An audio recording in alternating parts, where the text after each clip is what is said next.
Akuntabilitas anggota Dewan Perwakilan Rakyat kembali tercoreng oleh ulah Cinta Mega, anggota DPRD DKI Jakarta dari fraksi PDIP yang kedapatan bermain game daring saat sidang paripurna.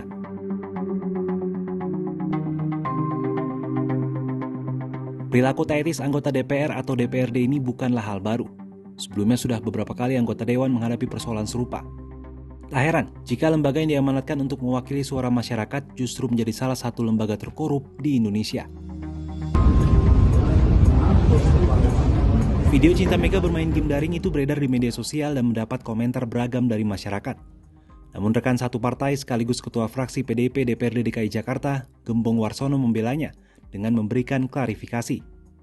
Dalam keterangannya Sabtu 22 Juli 2023 di Jakarta, Gembong menyebut Mega bermain game karena bosan menunggu rapat paripurna dimulai.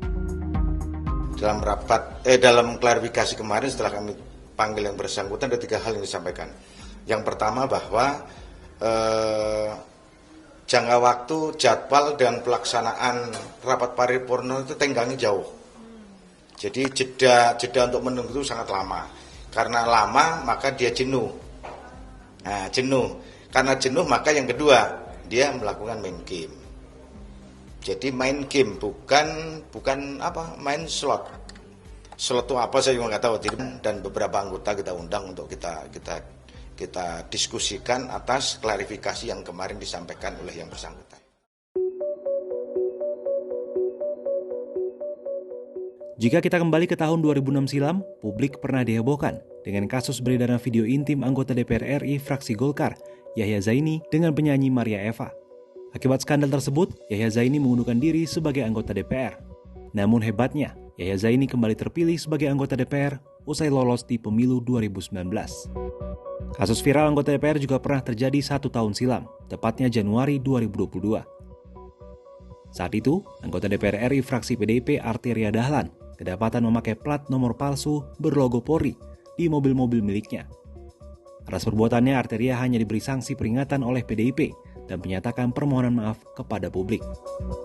Kemudian baru-baru ini pada Mei 2023, seorang anggota DPR dari fraksi PKS, Bukhari Yusuf, mengundurkan diri usai dilaporkan ke MKD karena melakukan KDRT terhadap istrinya.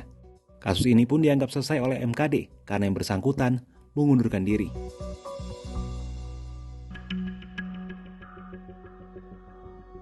Direktur Eksekutif Politik Indonesia Adi Prayitno menilai, maraknya kasus pelanggaran etika oleh perwakilan rakyat menggambarkan rendahnya pengawasan dan sanksi yang diberikan oleh lembaga pengawasan DPR, yakni MKD, dalam memberikan sanksi sehingga kejadian ini terus terulang.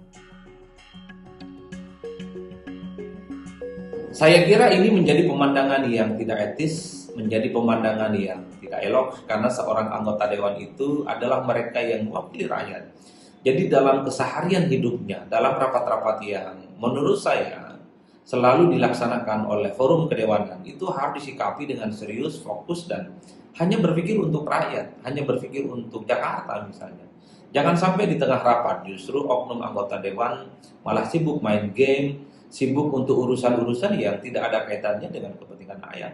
Oleh karena itu saya kira penting bagi Dewan Kehormatan untuk memanggil sang anggota dewan ini untuk dimintai klarifikasi, untuk dimintai tabayun, dan bahkan memberikan teguran.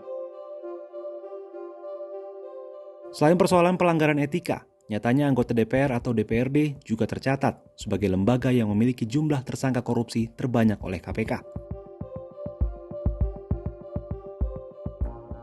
Berdasarkan data dari KPK, sudah ada sebanyak 1.479 orang yang ditetapkan sebagai tersangka dan dibawa ke meja hijau oleh KPK sejak 2004 hingga November 2022. Dari jumlah ini, di peringkat pertama ditempati 370 orang oleh pihak swasta dan disusul oleh anggota DPR atau DPRD dengan jumlah 319 orang.